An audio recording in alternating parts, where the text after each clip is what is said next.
I first thought that I might be autistic when I was 15 years old. I don't fully remember what caused me to start thinking this, but I remember that the thought first entered my mind in the middle of a school day. I was watching a group of students sitting at a table in the library.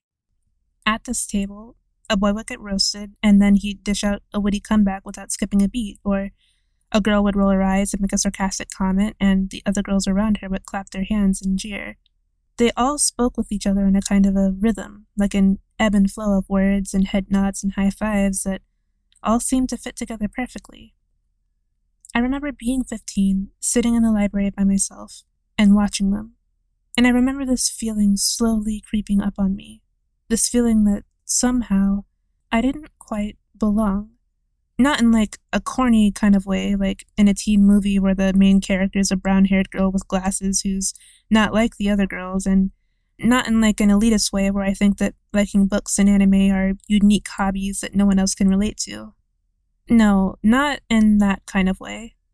I looked at this group of students who were my own age, in my own grade, a group who I considered to be my friends and who I considered myself close with. I looked at them, and I began to feel alien, like I didn't quite belong to the same species as them, like I was some sort of creature, almost. I turned to a girl sitting beside me, a girl who I called my best friend without really understanding what a best friend actually was or what a best friend was even supposed to do in the first place. I turned to her and I asked, "Do you think I'm autistic?" She laughed, wrapped her arm around me, and said, "Of course you're not autistic. You're just shy. But you see that guy over there? He's autistic. Don't worry about you, though. You're normal." That guy who she pointed to was another one of our friends. He was a stereotypical nerd with bad acne and ugly glasses. He had short, oily hair that never looked neat, and he wore the same orange sweater every single day. He was obsessed with geeky things like League of Legends and Magic the Gathering and My Little Pony. I never learned whether or not he was actually autistic or whether other people just assumed that he was.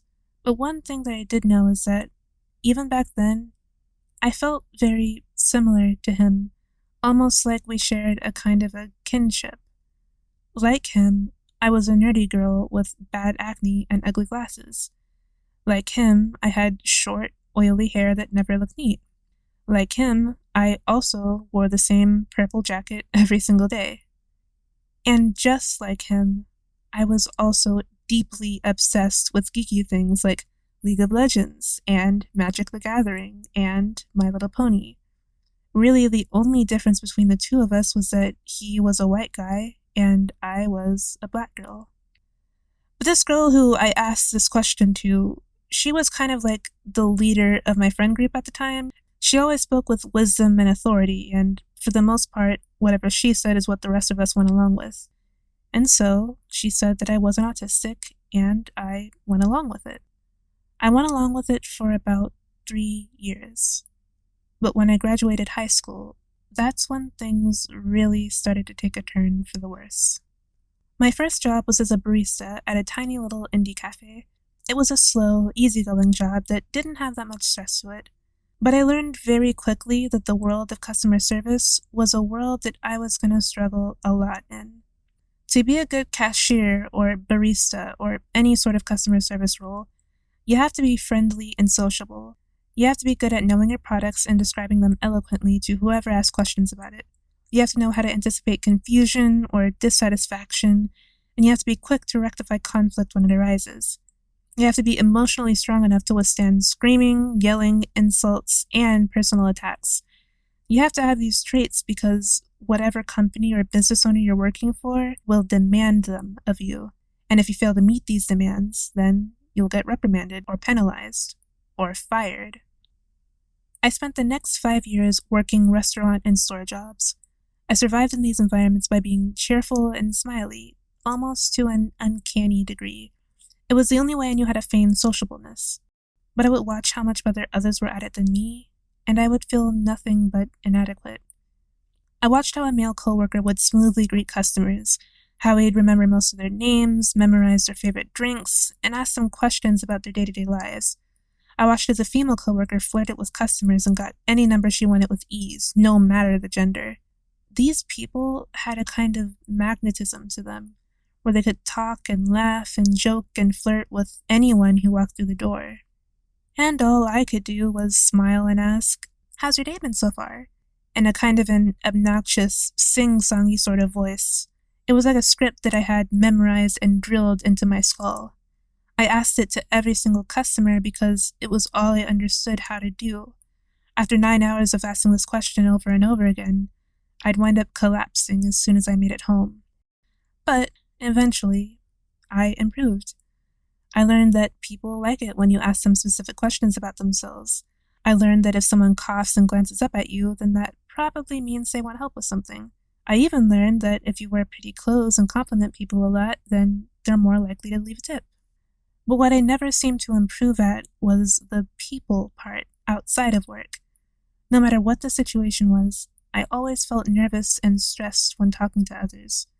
For a while, I assumed it was just social anxiety, but I've realized over time that it was more than just that. It wasn't just that I was afraid to talk to people. It was specifically that I didn't understand how to talk to people. I could never grasp the flow of a conversation. I'd constantly interrupt people by accident, and then, out of fear of interrupting people, I would wind up constricting myself and staying quiet for longer than necessary, leaving a bunch of awkward pauses in the middle of a discussion. Whenever I would miraculously catch the right window to speak, I'd often wind up talking obnoxiously loud, so loud that people would have to cut me off midway and tell me to lower my voice. In the rare times that I felt comfortable enough to talk with someone, it would usually be about something that I'm excited for. Usually a video game or an anime or some book that I was reading. When I'd talk about these things, I'd start speaking in a rapid-fire kind of way. One of my friends would actually joke with me that I sound like Busta Rhymes when I'm excited. But he would also tell me to lower my voice because, once again, I would be talking way too loud without realizing it. Over time, I became more and more aware of my difficulty in social settings. It would come up when my coworkers would yell at me for not understanding basic concepts or instructions, or when I'd have to be told 4 times in one conversation that I was being too loud. Slowly, that initial suspicion of autism began to creep back into my brain. And so, I started doing research. I would Google things like, what is autism? Or how common is autism? Or can girls be autistic? And I'd wind up getting a lot of answers that I didn't really understand. Eventually, I turned to YouTube. I'd look up keywords like autism, autistic people, and how do you know if you're autistic? The results showed a wealth of videos, some as short as 2 minutes and others as long as 5 hours, but most of the results had one thing in common. There was always a face in the thumbnail. Most of the faces were men, and some of them were women, but all of them were white. There were no black men featured in these videos, or black women, or people of any other race for that matter. The only videos displayed were those from white people. I thought back on things that I've heard my family say, that mental illnesses were white people problems, or that black people just didn't have time to focus on such nonsense things. I remember my friend denying the autism in me, a black girl, but affirming it in someone else, a white boy. Despite feeling off from not seeing videos from anyone who looked like me, I clicked on them anyway, and I learned about all sorts of concepts that I hadn't heard of before. I learned about stimming, something that means repetitive movements or behaviors. I learned about sensory overload and fear of certain physical sensations. I even learned that autistic kids often have passionate hyperfixations about certain media like Sonic the Hedgehog or the Ninja Turtles. Slowly, I connected each of these experiences with my own life, and I began to feel a creeping sense of dread emerge in me. Every video that I watched sounded far too accurate, far too aligned with my own lived experience. What if I really was autistic? The year is 2021. Most of the pandemic has been a blur for me. I don't remember exactly what prompted me to make the decision, but I remember that I started a new job that offered me health insurance for the first time in 5 years, and I remember feeling a need to get everything I needed done as quickly as possible. And so, After 3 months of searching and calling 20 different numbers and visiting 50 different websites, I made an appointment with an adult autism specialist. When I told my family what I planned on doing, the responses were typical, to say the least.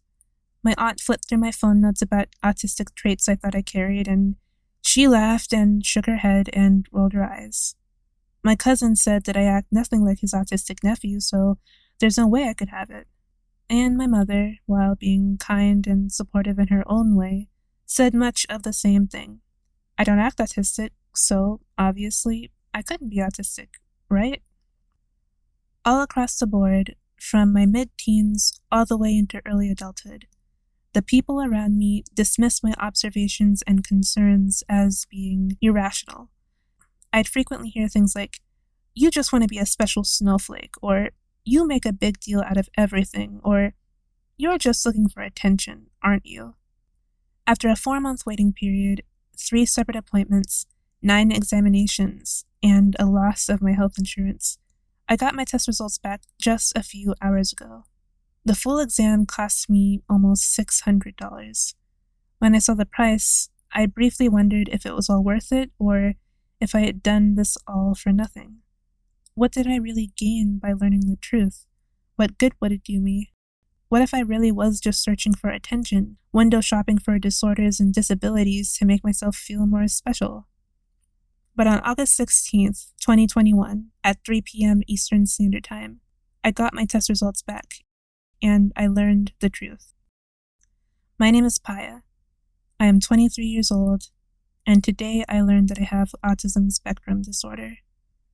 Being a Black girl with autism means that you will probably struggle a lot in life. On top of dealing with the usual misogynoir that Black women experience, you also have to fumble your way through neurodivergence as well. For me, having autism has meant that a lot of things that are central to the Black experience are things that I don't get to participate in. For one, I struggle a lot with my hair, like more than what's normal. Part of this is because I have major depressive disorder, which often renders me catatonic and unable to do basic upkeep. But another part is due to what's known as trichotillomania. Trichotillomania is a skin-picking disorder that causes you to pull out your own hair. I have this to an extreme degree and have since I was a child. I regularly pull and tuck and yank hair out of my body from all areas. As a result, my edges are basically destroyed, and I have uneven, patchy hair all over my scalp. Some days I yank so much hair out that I get severe headaches and become lightheaded. As I sit here typing this, there are clumps of hair on the floor beside me, and I already feel dizzy. On top of trichotillomania, I also have major sensory issues with touch. I hate most things touching my skin, including water, combs, oils, and hair grease.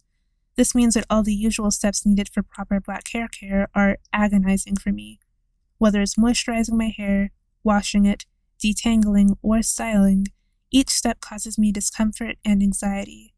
It also means that Black beauty locations like hair salons and spa centers are also hell for me. For a Black woman, this is simply unacceptable. Black women are supposed to have good hair. Good hair requires dozens of hours of constant attentiveness, care, and precision. Being a dark-skinned Black girl with 4C hair is already a shot against me. But for it to be short, nappy, unkempt, and uneven, that's just unforgivable. Aside from hair, the next most important element of the Black experience is having good skin. Not just the color of our skin, but specifically the quality of it. You know, things like, is it smooth? Is it buttery? Is it ashy? Is it dusty? Do you have scars? Do you have markings on it? People notice these types of things, and if they see you walking out the house with ash on your elbows, then they're going to call you out on it. Outside of trichotillomania, I have a second skin-picking disorder called dermatillomania. This one means generalized picking, like opening scabs or popping pimples, or particularly scratching. And believe me, I scratch relentlessly. I scratch so much that I have scars and bruises all over my body, especially on my calf muscles. I scratch so hard and so violently that I wind up getting blood and peeled skin underneath my fingertips. I develop knots on my legs that don't go away for days. Black girls aren't supposed to be like this. We're supposed to have smooth, buttery skin that glistens in the sun. It's never supposed to be ashy or discolored. In fact, discoloration and hyperpigmentation are some of the worst things to have as a black girl, because you'll wind up getting told that you're dirty, or that you're messy, or that you need to scrub harder in the shower. All the other aspects of not just black womanhood, but womanhood in general, are also extremely difficult for me. I hate doing skincare or wearing makeup because I hate things touching my face. I rarely ever look fashionable or put together because I usually go out in baggy clothes so that the fabric doesn't hug my skin.